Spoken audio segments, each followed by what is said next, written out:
तो दोस्तों, हमने एक बात आपको पहले ही बताया था और आज फिर वही बात दोहरा रहे हैं। हमने बताया था कि किसी ऐसे व्यक्ति से पंगा मत लेना जो व्यक्ति आपको पाल पोस कर बड़ा कर रहा है और उनकी ज़रूरत के बिना आपका कोई काम नहीं चल सकता। लेकिन बांग्लादेश ने यही गलती किया और उन्होंने भारत से पंगा लिया और भारत को धमकियां दी। यहाँ तक कि भारत ने जितना भी कदम आगे बढ़ाने की कोशिश की, उतनी बार बांग्लादेश ने टांगें खींचकर भारत को गिराने की कोशिश किया। लेकिन अब बांग्लादेश की बोलती बंद है और वह भारत के चरणों में लिपटे पड़े हैं, क्योंकि खबर निकल कर आ रही है कि बांग्लादेश को अब यह बात रियलाइज होना शुरू हो गई कि भारत के बिना उनका काम नहीं चलने वाला है। इसलिए दोनों देशों के बीच बढ़ती टेंशन के बावजूद भी बांग्लादेश भारत से डीजल को इंपोर्ट करेगा। जी हाँ दोस्तों, कोई थोड़ी बहुत नहीं बल्कि बांग्लादेश की हालत इतनी ज्यादा गंभीर हो चुकी है कि उनकी PSU कंपनी BPC यानी कि बांग्लादेश पेट्रोलियम कॉरपोरेशन ने 1,30,000 मेट्रिक टन डीजल भारत से खरीदने का फैसला किया है। फिलहाल अभी तो बांग्लादेश ने भारत के सामने हाथ फैलाने की शुरुआत किया है। अभी ना जाने कितनी बार उन्हें भारत से मदद की भीख मांगने के लिए हाथ फैलाना पड़ेगा। आखिरकार पूरी डेवलपमेंट क्या है, इस वीडियो में समझते हैं। दरअसल बांग्लादेश ने भारत के सामने हाथ फैलाने की शुरुआत पिछले महीने से ही शुरू कर दिया था।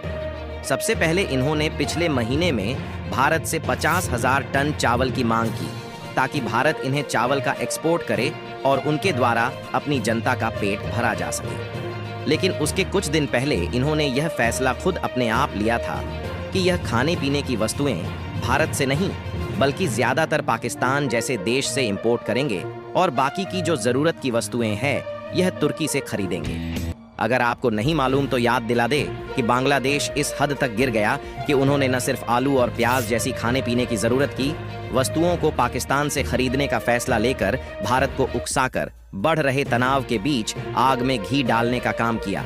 बल्कि जब उनके इस उल्टे सीधे फैसलों के कारण भारत की तरफ से जरूरत की चीजों पर बांग्लादेश के लिए एक्सपोर्ट पर रिस्ट्रिक्शंस यानी कि पाबंदियां लगाना शुरू की गई, तो इन्होंने खाने पीने की वस्तुओं को मंगाना शुरू कर दिया। और यह बात दिसंबर 2024 की है, जब बांग्लादेश में कई सालों बाद पहली बार कोई शिपमेंट पाकिस्तानी जहाज पर लोड होकर डायरेक्टली बांग्लादेश के चटगांव बंदरगाह पर पहुंचा। और बाद में यह बात मालूम चली कि बांग्लादेश में पाकिस्तान से जो डायरेक्टली शिपमेंट आ रहे हैं, इसमें खाने पीने और जरूरत की वस्तुएं हैं, जिसमें से यह भी देखने को मिला कि पाकिस्तान के कराची बंदरगाह से होते हुए समुद्री रास्ते जो शिपमेंट बांग्लादेश के चटगांव बंदरगाह पर पहुंचा था, उसमें 25,000 टन शुगर यानी कि चीनी मौजूद होने की बात सामने आई। कहने का मतलब यह है कि दिसंबर के महीने से यह बात क्लियर होना शुरू हो गई कि बांग्लादेश ने न सिर्फ पाकिस्तान से खाने पीने की वस्तुओं को खरीदने का फैसला लिया है, बल्कि उन्होंने पाकिस्तान से मंगाना भी शुरू कर दिया है। हालांकि यह भारत को उकसाने के लिए काफी था, लेकिन भारत को यह बात मालूम थी कि बांग्लादेश का भारत के बिना काम नहीं चलने वाला है और यह अंत में घूम फिर कर भारत के पास ही आएंगे।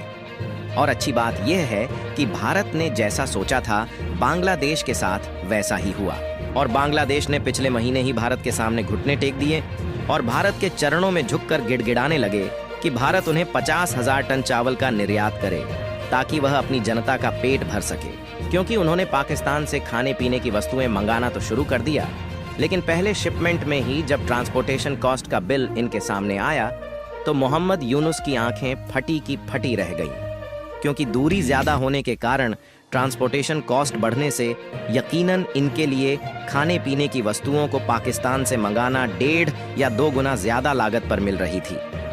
और उनके ऐसे हालात भी नहीं है कि 1.5 या 2 गुना कीमत में खाने पीने के किसी फूड के प्रोडक्ट को हमेशा के लिए खरीद पाए, क्योंकि इनकी अर्थव्यवस्था पहले से ही सड़क पर थी और इनका फॉरेक्स रिजर्व में इनका विदेशी मुद्रा भंडार इतना कम हो चुका है कि उनकी तिजोरी लगभग खाली हो चुकी है।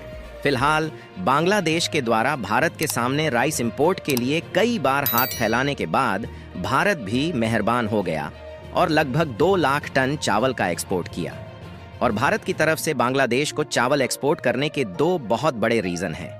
पहली बात तो यह है कि भारत और बांग्लादेश के बॉर्डर पर स्मगलिंग के केस बढ़ गए थे, और दूसरी बात तो यह है कि अगर भारत ऐसा न करता तो भले ही बांग्लादेश को महंगे दामों में चावल मिलता, लेकिन किसी न किसी तरीके से अपनी जनता का पेट भरने के लिए पाकिस्तान से बांग्लादेश चावल खरीदता है, तो इसी बहाने बांग्लादेश में न सिर्फ पाकिस्तान से गोला बारूद वाले सामान आते, बल्कि आतंकी भी आ सकते थे, जो कि भारत के लिए बहुत बड़ा खतरा था। लेकिन बात इतने पर ही नहीं रुकी, बल्कि अब बांग्लादेश को यह रियलाइज होना शुरू हो गया है कि भारत के बिना उनका कोई भी काम चल ही नहीं सकता, क्योंकि खबर निकलकर आ रही है कि भारत के साथ बढ़ रहे तनाव के बीच बांग्लादेश ने डीजल और पेट्रोल जैसे फ्यूल को भारत से खरीदने का फैसला ले लिया है, जिसमें बांग्लादेश की कंपनी बीपीसी ने भारत की नुमालीगढ़ रिफाइनरी लिमिटेड द्वारा डीजल को इंपोर्ट करने का फैसला लिया है, जिसमें सबसे पहले 1,30,000 टन डीजल को बांग्लादेश इंपोर्ट करेगा। इसके बदले में उनकी तरफ से भारत को ओवरऑल 812 करोड़ रुपए दिए जाएंगे। आपको बता दें कि बांग्लादेश में हर साल लगभग 40 लाख मैट्रिक टन डीजल की जरूरत पड़ती है, क्योंकि सड़कों पर चलने वाली गाड़ियों में तो डीजल का उपयोग होता ही है। साथ ही इसके अलावा बांग्लादेश की कई ऐसी प्रक्रिया है जो कि डीजल से चलने वाली मशीनों पर ही निर्भर है।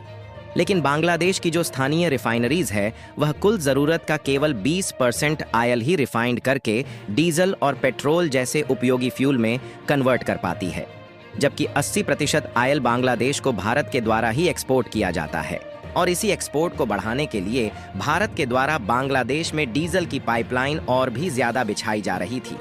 लेकिन सितंबर 2024 में ही भारत के द्वारा पाइपलाइन बिछाने के प्लान को रोक दिया गया। यह उस समय हुआ था जब बांग्लादेश ने भारत को औकात दिखाना शुरू किया था। इसीलिए भारत ने तय कर लिया था कि अब चाहे जो कुछ भी हो जाए, बांग्लादेश में डीजल एक्सपोर्ट को बढ़ाने के लिए पाइपलाइन नहीं बिछाया जाएगा। लेकिन सवाल उठता है कि क्या भारत बांग्लादेश को डीजल का एक्सपोर्ट करेगा? तो इसके लिए आपको बता दें कि बांग्लादेश भारत को टाइमली पेमेंट करता है और भारत के प्रति वह अपने स्टैंड अच्छे रखता है, तो भारत को बिल्कुल भी डीजल का एक्सपोर्ट करना चाहिए, क्योंकि इससे होगा यह कि हमारी कमाई होने के साथ साथ चीन या फिर पाकिस्तान का वर्चस्व बांग्लादेश में नहीं बढ़ पाएगा। और अभी भी भारत और बांग्लादेश के बीच में डीजल एक्सपोर्ट करने के लिए एक फ्रेंडशिप पाइपलाइन है, जिसे आप इस मैप में आसानी से देख सकते हैं। और इसी पाइपलाइन के जरिए नुमालीगढ़ रिफाइनरी लिमिटेड से बांग्लादेश पेट्रोलियम कॉरपोरेशन तक डीजल एक्सपोर्ट किया जाएगा, जो कि हर साल 10 लाख टन डीजल एक्सपोर्ट करने की क्षमता रखता है। आप लोगों को क्या लगता है कि भारत को डीजल का एक्सपोर्ट बांग्लादेश में करना चाहिए या नहीं? अपनी राय कमेंट में जरूर बताएं।